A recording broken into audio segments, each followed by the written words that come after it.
learning to stay calm in any situation can prevent meltdowns in an Asperger's child. If you are going to be successful at calming down your child and managing and preventing meltdowns, it is crucially important that you learn how to calm yourself down. Consider the letters in the word fear, FEAR. The letters stand for finding, evidence, against, reality.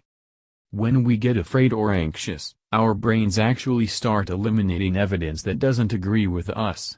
If I start to become anxious or afraid about something, my brain starts to focus more intently on the thing that I am afraid or anxious about, and this does not make me calmer, it only makes me more anxious and afraid.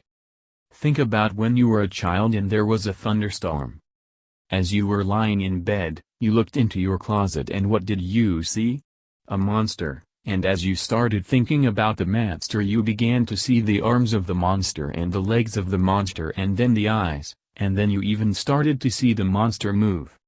What your mind was actually doing was working overtime to keep accumulating evidence to support your belief that there was a monster in the closet. In fact, when you are confronted with a meltdown, the exact same thing happens. Your brain says this is not a drill, incoming, this is dangerous, and as soon as it says this is dangerous, it starts working overtime to defend you.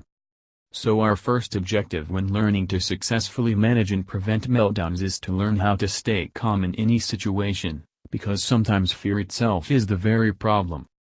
On a classic newspaper headline perfectly illuminating this insight it says, "Fear of crime is more devastating than crime itself." This also applies to rage and meltdowns in our own home. When we are afraid or anxious about something, that fear or anxiety we feel is more devastating than the actual incident we are trying to deal with. So how do you deal with the frustration and anxiety you feel when dealing with meltdowns as a mother of an Asperger's child? The secret here is to learn how to deal constructively with your child's rage and negative behaviors. The keyword here is constructively rather than destructively.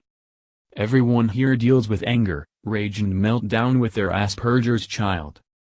Some people just ignore it and hope it will go away. Some explode and think, I will fight fire with fire. I will just get right back in their face and show them who is boss. So what is the most constructive way I can deal with rage and meltdowns from my child? It's all about the results. Anytime you go to deal with a meltdown, think not about how I feel right now, but ask yourself, what result do I hope to get out of this specific situation, with my specific child?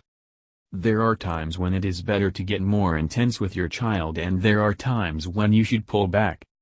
If you feel that the environment your child is in any way dangerous or threatening to their safety, for example, your child in the midst of meltdown was getting ready to run out in front of traffic, you would need to be dramatic in dealing with that set of circumstances. But in most instances, to be able to successfully manage and prevent meltdowns, you need to be far more controlled and laid back, as any dramatic actions or intensity on your behalf will only increase stress chemical buildup, adding fuel to your child's anxiety and frustration.